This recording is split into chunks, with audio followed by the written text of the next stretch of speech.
ए सनीचर अरे बाराते बगीचा में हो चढ़ के ताश बिगत रहले रे का कहे हमर मुंडे खराब बा दोस्त। तो कैसे खराब हो गई? अब जान ले कि ना मगर वो टोला के दासा मत कर। हलो जब से कहीं में कैसन ओकरा भेंटा गई जाए दे बाबू, हमरा के देखो तो तिले ऐठे लगत है तिले कुर्सी पर जाए दे। कालिका स्टूडियो आरा।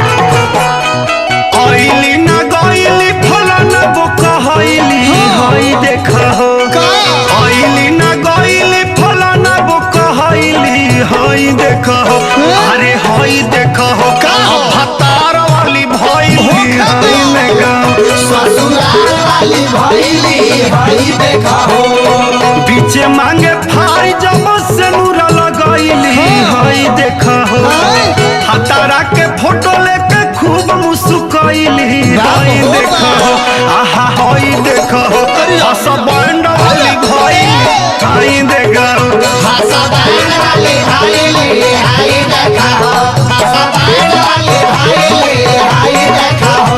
हसबैंड वाली भइली हई देखा हो। लाग गई हरदिया बात सहनाई। लाग गई हरदिया बात सहनाई। केहू तो बतावे लो भर कहाँ जाई। केहू तो बतावे लो भर कहाँ जाई।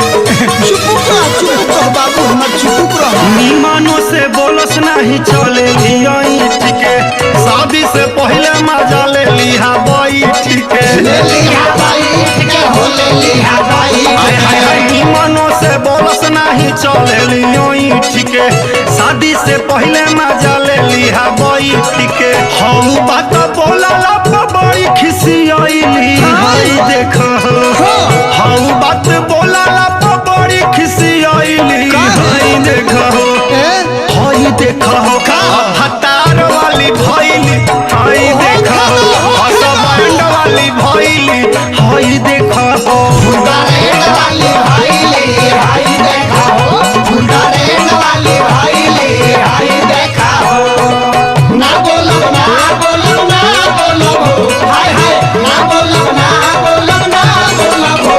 भाई दिलावा के राजावा ना बोलब हो। भाई दिलावा के राजावा ना बोलब हो।